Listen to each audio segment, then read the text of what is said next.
cooperativas agrícolas algodoneras, también fue invitada, digamos, a participar. Se elaboraron un petitorio para el presidente Levington con las reivindicaciones, los pedidos, las exigencias que tenía la producción agraria chaqueña, ¿no es cierto? Y plantearon la necesidad de hacer una serie de asambleas para respaldar ese petitorio, ¿no es cierto?, para que el gobierno se enterara de alguna manera que nosotros existíamos, ¿verdad? Era una dirigencia que había perdido toda credibilidad, ¿no es cierto?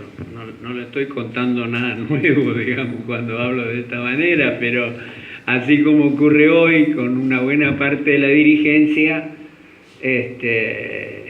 también ocurría en aquella época, ¿no es cierto?, que a menudo le daban la espalda a sus representados, negociaban, digamos, cuestiones de privilegio para algunos y los reclamos caían en saco roto. Ese era un poco el ánimo que había en los agricultores respecto de esa dirigencia.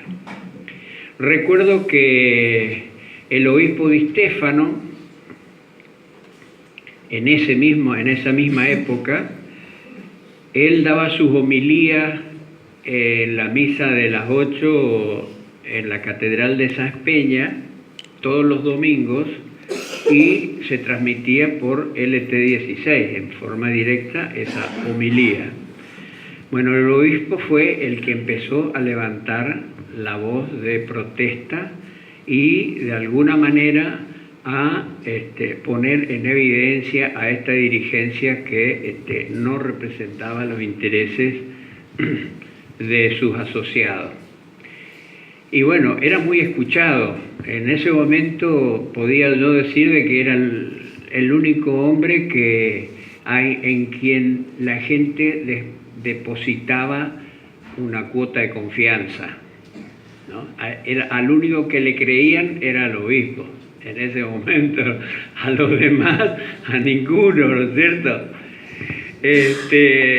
Nosotros éramos muy jóvenes en esa época. Yo militaba en el movimiento rural de la Acción Católica, junto con Remo y con Irmina, formábamos parte del mismo movimiento, de ese mismo movimiento.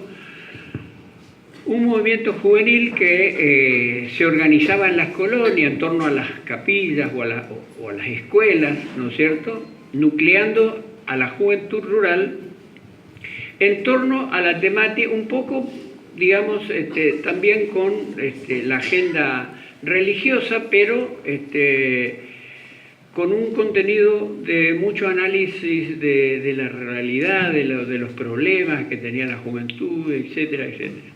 De manera que nosotros en ese sentido fuimos teniendo una formación crítica desde el comienzo. Y en el Chaco teníamos organizado unos 40 grupos rurales en las distintas colonias, ¿no es cierto?